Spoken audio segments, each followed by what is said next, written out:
Assalamualaikum warahmatullahi wabarakatuh. Perkenalkan, nama saya Nadia Febriana dan satu lagi teman saya bernama Jumani Febriansyah. Kami dari kelompok 3 akan mempresentasikan makalah ulumul hadis yang berjudul Ilmu Mustalah Hadis. Nah, baiklah di sini saya akan mempresentasikan tentang pengertian ilmu mustalah hadis. Ilmu mustalah adalah suatu ilmu yang membahas pokok-pokok dan ketentuan-ketentuan dalam suatu hadis yang diketahui. Dengan ilmu ini keadaan sanad dan matan diterima atau ditolaknya hadis tersebut.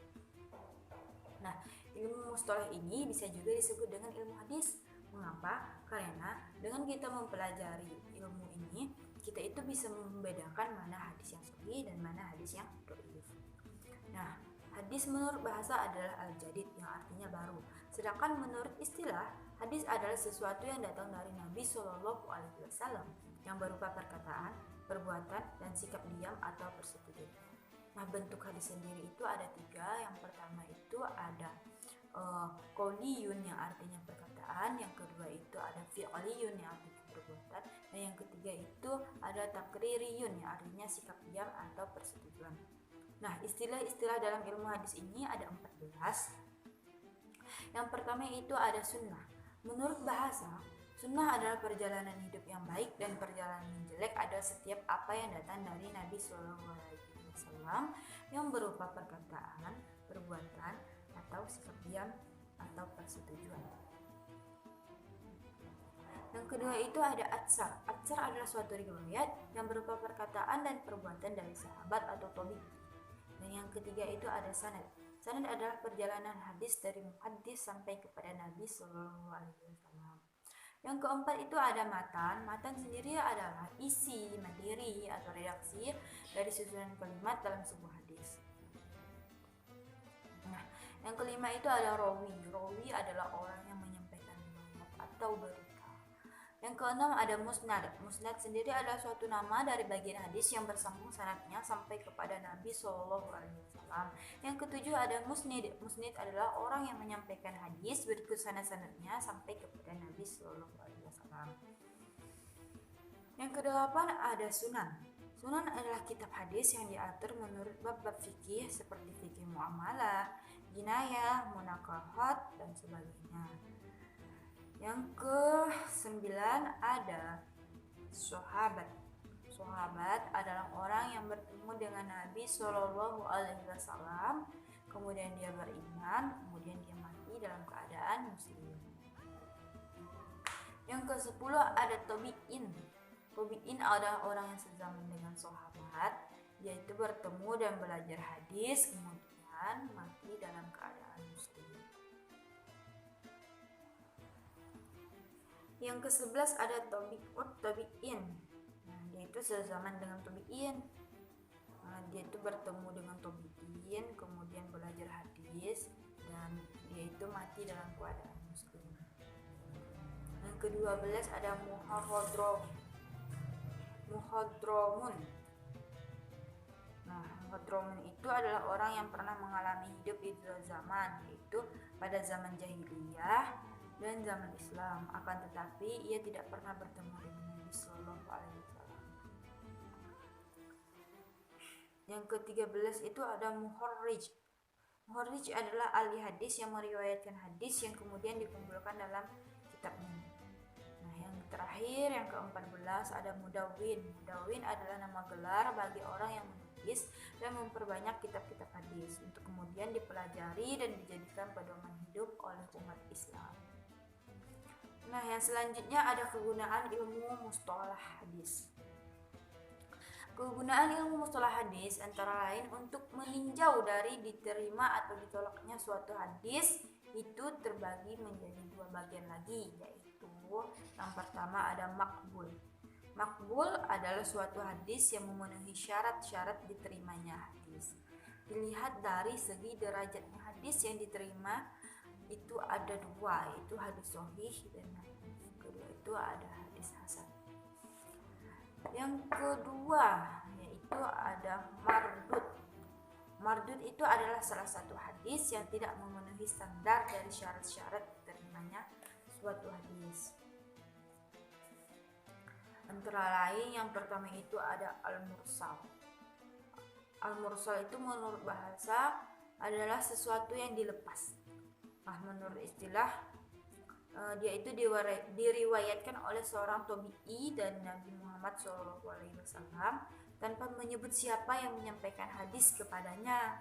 Nah, dari pengertian itu bisa kita simpulkan kalau karena tabi'i itu adalah orang yang bertemu dengan Nabi SAW dan hanya mendengar Rasulullah bersabda begini, terus tuh hal-hal ini tuh tidak mungkin gitu, karena ia itu belum pernah bertemu dengan Rasulullah SAW. Dan tentunya dia itu mendengar hadis tadi itu dari orang lain, tapi orang tadi itu tidak menjelaskan nama baik atau nama gelar dari yang menyebutkan itu. Hukum hadis mursal. Kebanyakan para ulama hadis itu berpendapat bahwa hadis mursal itu dhaif. Nah, tidak boleh dijadikan hujah atau alasan untuk menetapkan hukum karena tidak diketahui siapa yang gugur atau tidak diketahui dalam isnad itu, kecuali apabila yang pertama dikuatkan dengan hadis yang musnad, yang kedua dikuatkan dengan hadis mursal lainnya, dan yang ketiga dikuatkan oleh perkataan sahabat. Yang keempat dikuatkan oleh perkataan jumhur ulama hadis. Yang kelima dikuatkan oleh qiyas yang masyhur. Contoh hadis mursal. Ibnu Musajjab berkata bahwa Rasulullah SAW bersabda, yang artinya perbedaan antara kami dan orang-orang munafik adalah hadir berjemaah Isya dan subuh sedangkan mereka tidak sanggup menjalankannya. Nah, mungkin saya sampai di sini menjelaskannya dan akan dilanjutkan oleh teman saya, yaitu Jumadi Febriansyah. Sekian dari saya. Wassalamualaikum warahmatullahi wabarakatuh. Assalamualaikum warahmatullahi wabarakatuh. Di sini saya akan melanjutkan dari penyampaian materi oleh saudari Nadia. Langsung saja ke pembagian hadis mursal. Pembagian hadis mursal ini sangatlah banyak, yaitu dimulai dari yang pertama adalah mursal sahabi. Mursal ini adalah hadis yang diriwayatkan oleh seorang sahabat, tapi setelah diselidiki sahabat tersebut tidak pernah mendengar dari Nabi Muhammad secara langsung. Yang kedua adalah mursal tabi'i. Mursal tabi'i adalah hadis yang diriwayatkan oleh seorang tabi'in. Sama halnya dengan yang pertama. Ini seorang tabi'in yang meriwayatkan ini tidak pernah mendengar dari Muhammad secara langsung. Yang ketiga adalah hadis muttaqi. Hadis muttaqi tidak mensyaratkan untuk berturut-turut jumlah rawi yang hilang ditentukan. Selama ada dalam rangkaian sanad rawi yang hilang atau tidak disebutkan baik dari awal, pertengahan ataupun di akhir, maka hadis tersebut disebut muttaqi. Hadis ini para ulama sepakat untuk menyatakan kalau hadis ini adalah dhaif dan tidak dibolehkan untuk dijadikan hujah atau untuk menetapkan suatu hukum. Yang keempat adalah hadis mudlof. Hadis ini menurut bahasa artinya payah atau sulit. Hadis mudlof menurut istilah artinya suatu hadis yang dalam sanadnya ada dua orang rawi atau lebih yang tidak diketahui atau dibuang secara berturut-turut. Hadis ini bisa diketahui ulama hadis yang betul-betul ahli dalam memahami seluk-beluk hadis secara mendalam. Hadis mudlof dilihat dari hukum dan keadaannya lebih jelek daripada hadis muttaqi dengan sendirinya dan tidak bisa dijadikan hujah untuk menetapkan suatu hukum. Yang kelima adalah hadis mu'allaq. Hadis mu'allaq adalah hadis yang digantungkan. Menurut istilah adalah suatu hadis yang dari permulaan sanad tidak disebut seorang rawi atau lebih dengan berturut-turut. Yang keenam adalah mudassal. Mudassal yang berarti disembunyikan atau ditutup-tutupi. Dan orang yang menyembunyikan disebut mudassil. Mudassal menurut istilah adalah suatu hadis yang diriwayatkan oleh seorang yang dengar daripadanya padahal ia tidak mendengar dari seorang tersebut. Hukum dari hadis mudassal ini termasuk hadis yang dhaif untuk tidak dibolehkan menjadi hujah untuk menentukan suatu hukum. Yang kesembilan adalah syadz dan mungkar. Hadis ini diriwayatkan oleh orang yang kuat dan terpercaya. Akan tetapi hadis tersebut berbeda dengan hadis yang lebih kuat. Sedangkan mungkar ini adalah suatu hadis yang diriwayatkan oleh orang yang tidak dikenal atau lemah. Hadisnya berbeda dengan hadis yang lebih kuat. Yang ke-10 ada matruk. Matruk menurut bahasa artinya ditinggal. Menurut istilah adalah suatu hadis yang diriwayatkan oleh seorang rawi, akan tetapi hadis tersebut menyalahi kaidah yang telah dikenal, ataupun bohong sekalipun tanpa kebohongan dalam hadisnya. Selanjutnya adalah marfu, mauquf, dan mantu. Hadis marfu adalah hadis yang disandarkan kepada Nabi, baik berupa perkataan, perbuatan, sikap, diam, ataupun sifat-sifat Nabi Muhammad SAW, baik penyandarannya secara jelas ataupun tidak jelas, yakni hanya dalam hukum saja berbentuk hadis marfu. Selanjutnya ada hadis mauquf. Hadis mauquf adalah hadis yang disandarkan kepada sahabat, baik berupa perkataan, perbuatan, atau sesamanya. Jadi sesuatu yang datang dari sahabat berupa ijtihad sendiri, baik berupa perkataan, perbuatan, maupun yang lainnya. Padahal tidak ada tanda-tanda bahwa sesuatu tadi datangnya dari Nabi Muhammad SAW. Dan selanjutnya ada hadis maktu.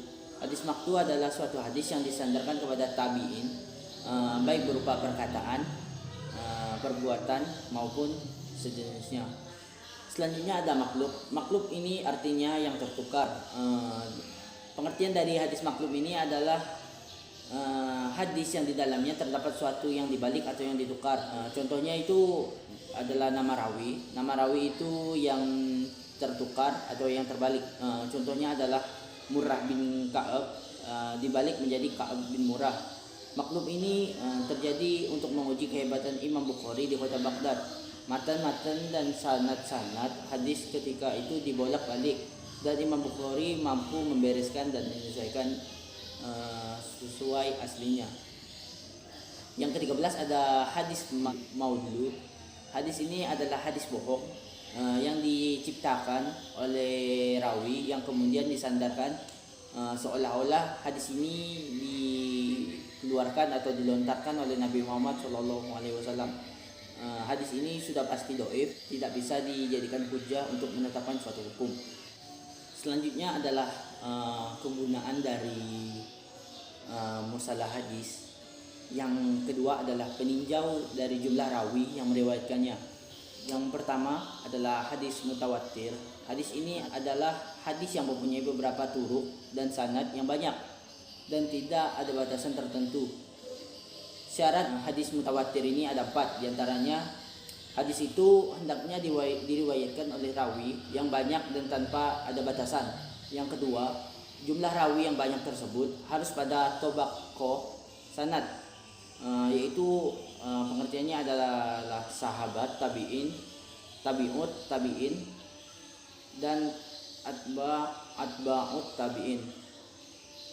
Yang ketiga adalah jumlah rawi yang banyak tersebut sudah jelas tidak mungkin mereka punya kebiasaan dalam pergaulannya sehari-hari itu berdusta.